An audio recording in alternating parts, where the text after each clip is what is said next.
পাকিস্তান এমন সব ক্ষেপণাস্ত্র উৎপাদন করছে যা যুক্তরাষ্ট্রে পর্যন্ত আঘাত হানতে পারে বলে জানিয়েছেন হোয়াইট হাউসের সিনিয়র কর্মকর্তা জন ফাইনার। জানা যায়, পাকিস্তানের ব্যালিস্টিক ক্ষেপণাস্ত্র কর্মসূচির সাথে সম্পৃক্ত ৩টি প্রতিষ্ঠানের ওপর মার্কিন নিষেধাজ্ঞা আরোপের একদিন পর তিনি এই মন্তব্য করেন। সিকিউরিটি উপদেষ্টা জন ফাইনার বলেন, ইসলামাবাদের আচরণ তাদের উদ্দেশ্য নিয়ে সত্যিকারের প্রশ্ন সৃষ্টি করেছে। স্পষ্টভাবেই পাকিস্তানের কার্যক্রম যুক্তরাষ্ট্রের প্রতি সম্ভাব্য হুমকির চেয়ে অন্য কিছু বিবেচনা করা খুবই কঠিন। ইতোমধ্যে পাকিস্তান ক্রমশই সর্বাধুনিক ক্ষেপণাস্ত্র প্রযুক্তি গড়ে তুলেছে।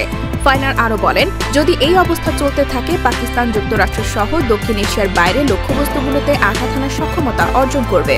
অন্যদিকে পাকিস্তানের ব্যালিস্টিক ক্ষেপণাস্ত্র কর্মসূচির উপর যুক্তরাষ্ট্রের নতুন নিষেধাজ্ঞাকে বৈষম্যমূলক বলে নিন্দা করেছে ইসলামাবাদ।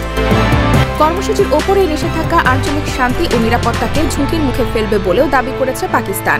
বিশ্লেষকরা বলছেন, পাকিস্তানের পারমাণবিক ও ক্ষেপণাস্ত্র কর্মসূচির প্রাথমিক লক্ষ্য হল প্রতিবেশী দেশ ভারতের হুমকিকে মোকাবেলা করা। স্বাধীনতা অর্জনের পর থেকে দক্ষিণ এশিয়ার এই দুই প্রতিদ্বন্দ্বী দেশ 3বার যুদ্ধ করেছে এবং এর মধ্যে 2বারই কাশ্মীর নিয়ে।